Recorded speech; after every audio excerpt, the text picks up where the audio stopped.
తెలంగాణలో సంచలనం రేపుతున్న phone tapping సంబంధించిన కేసు దర్యాప్తు అయితే కొంత దూకుడు పెంచిన పరిస్థితి అయితే కనబడతా ఉంది. సిట్ ఆధ్వర్యంలో మాజీ సీఎం కేసీఆర్ని కూడా విచారించిన పరిస్థితి కనబడతా ఉంది.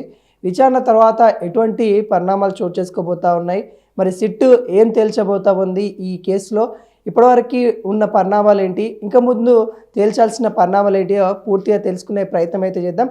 మనతోని ప్రముఖ అడ్వకేట్ ఇమ్మినేని రామారావు గారు అయితే ఉన్నారు, మాట్లాడించే ప్రయత్నం చేద్దాం. సార్ నమస్తే సార్.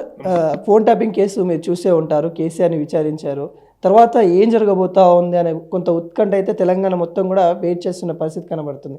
ఏం చెప్తారు, అసలు లీగల్గా ఎలా ప్రొసీడ్ అవ్వచ్చు, ఎలా ఉండబోతా ఉంది? ఈ సర్కస్ అంతా ఎందుకు చేస్తుర్రు అనేది ప్రజలకెరక, వాళ్ళ ఆత్మసాక్షికెరక. ఇప్పుడు ప్రొటెక్టెడ్ సిస్టమ్ అనేది ఉంటుంది దీంట్లో.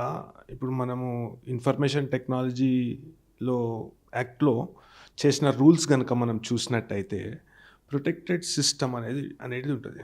దీంట్లో ఆ సంబంధిత అధికారి ఫిర్యాదు మేరకు ఈ చర్యలు అనేటివి చేపడతలేరు. నేను ఎఫ్ఐఆర్ని చూశాను. అయితే ఎఫ్ఐఆర్లో సంబంధిత అధికారులు అంటే ఆ ప్రొటెక్టెడ్ సిస్టమ్కు సంబంధించిన అధికారులు చేసిన కంప్లైంట్గా మనకు కనబడతలేదు. అదేవిధంగా ఒక మాజీ ముఖ్యమంత్రికి ఇప్పుడు మనం చూసుకున్నట్టయితే ముఖ్యమంత్రికి ఫోన్ ట్యాపింగ్కి ఎటువంటి సంబంధం ఉంటుంది అనేది మనకు చట్టంలో కానీ లేకుంటే న్యాయశాస్త్రంలో కానీ చాలా స్పెసిఫిక్గా చెప్పడం జరిగింది. ఇప్పుడు గూఢచార వ్యవస్థ అనేది మన ఇప్పుడు పోలీస్ శాఖలో లేకుంటే ఒక ప్రభుత్వంలో అంతర్భాగం. అయితే గూఢచార వ్యవస్థ వాళ్ళు ఎట్లా ఆ సమాచారాన్ని సేకరిస్తారు అనేది వాళ్ళ విచక్షణ అధికారాల పైన ఆధారపడి ఉంటుంది. కొన్ని సమయాలలో గూఢచార వ్యవస్థకు సంబంధించిన వ్యక్తులు, నిఘా సంస్థలకు చెందిన వ్యక్తులు ఏం చేస్తారంటే కొంతమంది ఇన్ఫార్మర్స్కు వాళ్ళే పైసలు ఇచ్చి సమాచారాన్ని తెప్పించుకోవడం జరుగుతుంది. అయితే దీంట్లో కొత్తగా ఒకటి 66FB అనే సెక్షన్ని యాడ్ చేయడం జరిగింది. అది సైబర్ తీవ్రవాదం అనే సెక్షన్ని ఎఫ్ఐఆర్లో యాడ్ చేయడం జరిగింది. మొన్న నేను మాట్లాడాను, కేటీఆర్ గారికి నోటీసులు ఇచ్చినప్పుడు కూడా నేను మాట్లాడడం జరిగింది. అదేవిధంగా హరీష్ రావు గారిని ప్రశ్నించినప్పుడు కూడా నేను మాట్లాడడం జరిగింది. ఇలా సైబర్ తీవ్రవాదం అనేది ఏడున్నది అనేది నాకైతే కానొస్తలేదు. అంటే నేను ఒక 23 సంవత్సరాలుగా నేను ప్రాక్టీస్ చేసిన ఒక న్యాయవాదిగా ఉన్నాను. అదేవిధంగా కొన్ని సెన్సేషనల్ కేసెస్ కూడా నా ప్రొఫెషన్లో అంతర్భాగంగా, నా వృత్తిలో అంతర్భాగంగా చేయడం జరిగింది. కాకుంటే దీనిలో ఫోన్ ట్యాపింగ్ అనేది సైబర్ టెర్రరిజం అనేది ఎలా అవుతుంది అనేది మనకు కానొస్తలేదు. అయితే సైబర్ టెర్రరిజం అనేది కేవలం బెదిరియడానికి, ఎందుకంటే లైఫ్ ఇంప్రిజన్మెంట్ ఉన్నది దాంట్లో. అయితే ఒక మాజీ ముఖ్యమంత్రికి, ఇప్పుడు కేసీఆర్ గారికి ఈ ట్యాపింగ్తో ఎటువంటి సంబంధం అనేది ఉండదు. ప్రత్యక్షంగా కానీ పరోక్షంగా కానీ సంబంధం ఉండదు. అదే విషయాన్ని ఆయన కూడా చెప్పడం జరిగింది. గతంలో కూడా ఇట్లా కేసీఆర్ గారిని కూడా దీంట్లో భాగంగా చేస్తారు, ఆయనకు నోటీసులు ఇస్తారు, అదేవిధంగా ఆయనను ప్రశ్నించే అవకాశం ఉంటుంది అనే టాపిక్ రైజ్ అయినప్పుడు ఆయన చెప్పడం జరిగింది. నా ప్రమేయం, ఒక ముఖ్యమంత్రిగా నా ప్రమేయము, గతంలో పనిచేసిన ముఖ్యమంత్రిగా లేకుంటే ఒక మాజీ ముఖ్యమంత్రిగా నా ప్రమేయం అనేది ఏది ఉండదు. కొన్ని నిఘా వర్గాలు లేకుంటే నిఘా సంస్థలు ఎప్పుడైతే శాంతి భద్రతల విషయంలో కొంత మేరకు సమాచారం వచ్చినప్పుడు నాకు వాళ్ళు చెప్పడం జరుగుతుంది, బ్రీఫ్ చేయడం జరుగుతుంది. అదేవిధంగా కొన్ని విషయాలలో అంటే ఏదైనా అల్లర్లు జరిగే అవకాశం ఉన్నప్పుడు అటువంటి సమయం, లేకుంటే తీవ్రవాద కార్యకలాపాలు, ఇప్పుడు మావోయిస్ట్ మూమెంటు అట్లాంటివి కనబడ్డప్పుడు వాళ్ళు దాన్ని ట్రేస్ చేసే అవకాశం ఉంటుంది. దాన్ని ఎట్లా చేసే ఇంటర్సెప్షన్, ఫోన్ ట్యాపింగ్తోనే నిఘా వ్యవస్థలు పనిచేయవు. వాళ్ళకు వివిధ సోర్సెస్ ఉంటాయి. ఆ సోర్సెస్లో భాగంగా ఈ ట్యాపింగ్ అనేది ఉంటుంది. అది కూడా దానికి ఒక ప్రక్రియ ఉంటుంది. ఇప్పుడు టెలిగ్రాఫ్ యాక్ట్ తీసుకోవచ్చు, లేకుంటే కేబుల్ టెలివిజన్ నెట్వర్క్ యాక్ట్ తీసుకోవచ్చు, అదేవిధంగా ఇప్పుడు ఇన్ఫర్మేషన్ టెక్నాలజీ యాక్ట్ తీసుకోవచ్చు. దీంట్లో ఇప్పుడు ఇన్ఫర్మేషన్ టెక్నాలజీ యాక్ట్ తీసుకుంటే కనుక మనకు సెక్షన్ 69. ఇప్పుడు 69లో ఏముంటుందంటే అధికారులకు కొన్ని ఈ రైట్స్ అనేటివి అన్ని ప్రివిలేజెస్ కల్పించబడ్డాయి. అదేవిధంగా కొన్ని రైట్స్ అనేటివి ఉంటాయి. అదేవిధంగా వాళ్ళు విచారణ చేసే ప్రక్రియలో అంతర్భాగంగా కొన్ని ఇంటర్సెప్ట్ చేసే అవకాశం ఉంటుంది. అయితే ఇంటర్సెప్ట్ చేసేది ముఖ్యమంత్రి ప్రమేయంతో, గతంలో ఉన్న మంత్రుల ప్రమేయంతో, లేకుంటే గతంలో అధికారంలో ఉన్న రాజకీయ నాయకుల ప్రమేయంతో అంటే అది తప్పుడు వాదన. అది అని నా అభిప్రాయం. అయితే ఇప్పుడు కంట్రోల్డ్ సిస్టమ్స్ ఉంటాయి, ప్రొటెక్టెడ్ సిస్టమ్స్ ఉంటాయి. ఆ ప్రొటెక్టెడ్ సిస్టమ్స్కు, కంట్రోల్డ్ సిస్టమ్స్కు ఒక సీనియర్ ఆఫీసర్ బాధ్యుడిగా ఉంటాడు. అదేవిధంగా వాళ్లకు ప్రత్యక్షంగా ప్రభుత్వంలో ఉన్న రాజకీయ నాయకులకు, లేకుంటే ముఖ్యమంత్రులు కావచ్చు, అదేవిధంగా ఇతర శాఖలకు చెందిన మంత్రులు కావచ్చు, లేకుంటే వేరే అధికారులకు కావచ్చు, ఎటువంటి డైరెక్ట్ సంబంధము అనేది ఉండదు. ఆయన హైరార్కీలో అంతర్భాగమే కాకుంటే అతని విధులు వేరే. మొత్తం పూర్తి శాతం ప్రొటెక్టెడ్ సిస్టమ్ అనేది ఆయన నియంత్రణలో ఉంటుంది. కాబట్టి ముఖ్యమంత్రి ప్రమేయంతో ఇది చేశారు, ముఖ్యమంత్రి ప్రమేయంతో ఇది చేయలేదు, కాకుంటే కొంతమంది మంత్రుల ప్రమేయంతో ఇది చేశారనేది చాలా తప్పుడు ఇది ఆరోపణ. అదేవిధంగా ఇది రాజకీయ కక్షతో చేసిన కుట్రలా కనిపిస్తుంది. సార్, సిట్ ఏర్పాటు కూడా దాదాపుగా 1 year అయిపోయింది. సిట్ ఈ ఫోన్ ట్యాపింగ్ సంబంధించి కేసులో కూడా ఇప్పటివరకు కూడా తేల్చింది ఏమన్నా ఉందా అంటే ఇక్కడ కూడా ఇంకా కనిపించే పరిస్థితి, మెరుగ్గా కనిపించే పరిస్థితి కనబడుతుంది. ఇక నుండి అయినా ఏం తెలుస్తారు, అసలు ఫైనల్గా ఎటువంటి రిపోర్ట్ వచ్చే అవకాశాలు ఉన్నాయంటారు? అయితే ఆరోపణలు నేను చూశాను.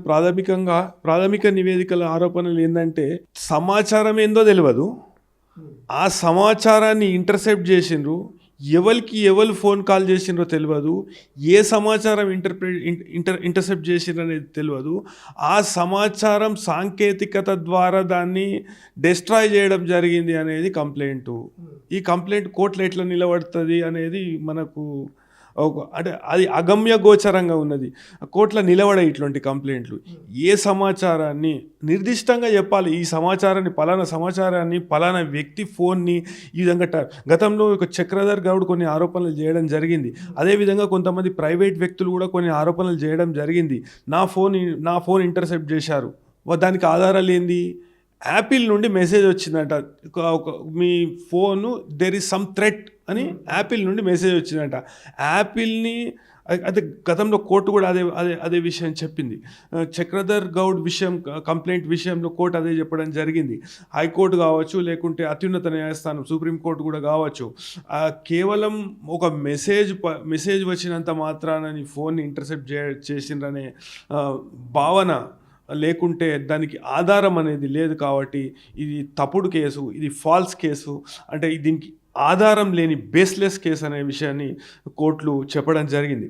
అయితే ఇదే విధంగా ఏ సమాచారాన్ని వాళ్ళు ఇంటర్సెప్ట్ చేసిండ్రు, ఎవరు ఫోన్ ట్యాప్ చేసిండ్రు, ఏ ఫోన్ నుండి ఏ ఫోన్ ట్యాప్ అయింది, ఎవరికి సమాచారం లీక్ చేసిండ్రు, అదేవిధంగా వాళ్ళు ఏమంటారంటే ఈ సమాచారం దొరికిన సమాచారం, సేకరించిన సమాచారం, లేకుంటే విన్న సమాచారం, ఆడియో రికార్డ్స్ అనేటివి పూర్తిగా దాన్ని డిస్ట్రాయ్ చేసిండ్రు అనేది దానిలో చెప్పడం జరిగింది. ప్రాథమిక నివేదికలో డిస్ట్రాయ్ చేస్తారు.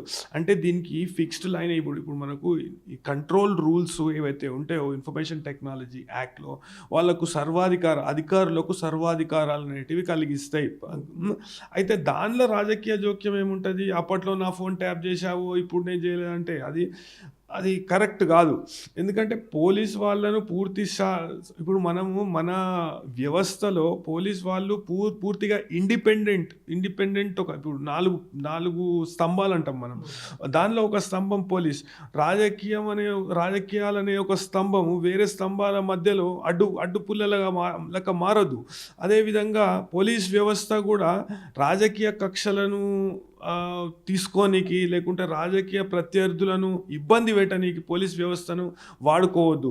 అది రాజకీయ నాయకులు పూర్తి శాతం ఒక ట్రాన్స్పరెన్సీ, ఒక పారదర్శకతతో, అదేవిధంగా ఈ గతంలో ఏ విధంగా అయితే రాజకీయ నాయకులు నిష్పక్షపాతంగా ఏ విధంగానైతే పనిచేస్తుండేనో ఆ విధంగా పనిచేస్తే మంచి రాజకీయాలు ఒక మార్గదర్శులకు నిలవాలి. కానీ రాజకీయ కక్షలను ఆ కుర్చీ అనేది ఒక వేదికగా చేసుకోవద్దని నా అభిప్రాయం. అంటే ఏదైతే ఈ కేసు ఉందో ఈ కేసుకు సంబంధించి కూడా కొంతమంది అధికారులు కూడా ఇందులో ఇన్వాల్వ్మెంట్ అయ్యారు అన్నట్టు కూడా ప్రధానంగా ఎవరైతే ప్రభాకర్ రావు కావచ్చు, వీళ్ళు ఎవరైతే ఉన్నారో వీళ్ళందరూ కూడా ఉన్నట్టు కూడా తెలుస్తూ ఉంది. అంటే వీళ్ళు ఎట్లా చూడొచ్చు? అంటే ఉన్నత అధికారులు ప్రభుత్వ ఉద్యోగంలో ఉండి వాళ్ళు కూడా ఈ అఘంతానికి పాల్పడి ఉండొచ్చు అని అంటారా? ఎలా ఉంది? ఇప్పుడు మనం కేసు నేను వాస్తవానికి ప్రాథమిక నివేదిక ఆధారంగా నేను చెప్పదలుచుకుంది ఏంటంటే, ఇది అసలు కేసే కాదు.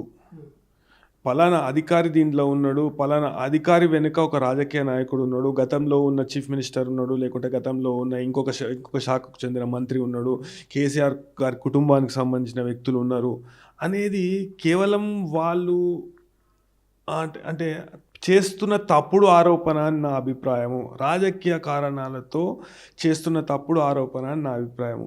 ఎందుకంటే ఇప్పుడు ఒక నిర్దిష్టమైన ఫ్రేమ్వర్క్ అనేది, ఇంటర్సెప్షన్కి ఒక నిర్దిష్టమైన ఫ్రేమ్వర్క్ అనేది ఏర్పాటు చేయబడ్డది. ఇప్పుడు 66 FB అనే సెక్షన్ పెట్టిర్రు. అయితే సైబర్ టెర్రరిజం అనేది ఇప్పుడు నేను ఒక కేసు వేసిన, ఖురాసాన్ డైరీస్ అని చెప్పేసి ఒక వెబ్సైటు, ఒక తీవ్రవాద సంస్థ ఖురాసాన్ డైరీ అనే ఒక పీరియాడికల్ని అంతర్జాలం ద్వారా వాళ్ళు ఏర్పాటు చేసుకొని అంటే ఈ తీవ్రవాద భావజాలాన్ని వ్యాప్తి చెందిస్తున్నారు. ఆ విషయాన్ని నేను గుర్తించి నేను ఇదే సెక్షన్ 66 FB అనేది పెట్టడం జరిగింది. ఇఫ్తెఖార్ ఫిర్దోస్ అనే ఎడిటర్ పైన, అదేవిధంగా అంతర్జాతీయంగా కొంతమంది ఈ తీవ్రవాద సాహిత్యాన్ని మొత్తం ప్రజలలో స్ప్రెడ్ చేస్తున్న వ్యక్తుల మీద NIA ఛార్జ్షీట్ దాఖలు చేయడం జరిగింది నా కేసులో. అది నేను ఆ కేసులో విట్నెస్గా, కంప్లైనెంట్గా ఉన్నాను. అయితే ఇప్పుడు దీంట్లో ఈ సైబర్ టెర్రరిజం అనేది చూడవలసిన శాఖ నేషనల్ ఇన్వెస్టిగేటింగ్ ఏజెన్సీ. అయితే స్టేట్ పోలీసు ఇది వేసి దాని తర్వాత నేషనల్ ఇన్వెస్టిగేషన్ ఏజెన్సీకి సంబంధించిన కేసును వీళ్ళు ఎట్లా డీల్ చేస్తారనేది నాకు అంటే కొద్దిగా కొత్తగా అనిపిస్తుంది. ఎందుకంటే కేంద్ర ప్రభుత్వంకి సంబంధించిన ఒక శాఖ నేషనల్ ఇన్వెస్టిగేషన్ ఏజెన్సీ అనేది ఈ సైబర్ టెర్రరిజంని డీల్ చేస్తుంది. సాధారణంగా ఏమవుతుందంటే సైబర్ ప్లాట్ఫామ్స్ ద్వారా సైబర్ తీవ్రవాదాన్ని వ్యాప్తి చెందించడము అనేది దీని పరిధిలోకి వస్తుంది. అదేవిధంగా కొన్ని ఆన్లైన్ ప్రొహిబిటెడ్ యాక్టివిటీస్ ఉంటాయి కొన్ని, ఆ యాక్టివిటీస్ చేయడము ప్రాథమికంగా తీవ్రవాదాన్ని భావవ్యాప్తి చేయడము అనేది సైబర్ టెర్రరిజం కిందికి వస్తుంది. దీనిలో అంటే ఇప్పుడు వాళ్ళు పలానా వ్యక్తి ఫోన్ నంబర్ ట్రేస్ చేశారు, ట్రాక్ చేశారు, ఇంటర్సెప్ట్ చేశారు, విన్నారు అనేది ప్రధానమైన ఆరోపణ. అయితే విన్నది సైబర్ టెర్రరిజం ఎట్లయితుంది? అదే విన్నరో విన్నలో అది మనకు తెలియదు. అది కోర్టు పరిధిలో ఉన్నది, అది కోర్టు తెలుస్తుంది.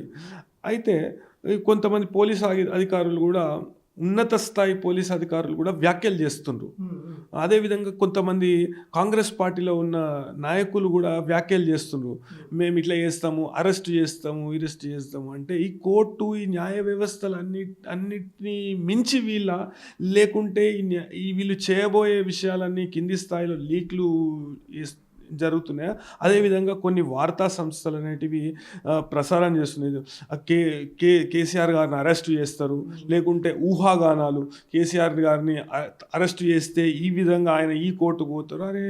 అంటే న్యాయస్థానంలో జరిగేది కూడా మీరే చెప్తురా, లేకుంటే ఆ పైన ఉన్న అధికారులు వీళ్ళకి లీక్స్ ఇస్తుండ్రా, లేకుంటే పోలీసు అధికారులే కావాలని ఇట్లా మేము ఇట్లా చేయబోతున్నాము అనేది వీళ్ళకి చెప్తున్నారు. అంటే ఈ వేరే శాఖకు చెందిన పోలీస్ అధికారులు కావచ్చు, లేకుంటే ఉన్నత స్థానంలో ఉన్న పోలీస్ అధికారులు కావచ్చు, వాళ్లకు దీనిలో అంటే ఇక ముందు ఏం జరగబోతుంది అనే విషయాన్ని వాళ్ళకి ఎట్లా తెలుస్తున్నాయి. అది ఇంకొకటి, ఆ విషయాలను కొన్ని మీడియా సంస్థలకు ఎందుకు సెలెక్టివ్గా లీక్స్ ఇస్తున్నారు అనేది మనము అనలైజ్ చేసుకుంటే ఇది కేవలం రాజకీయ కక్షతో పెట్టిన కేసుగా మనం చూడవచ్చు.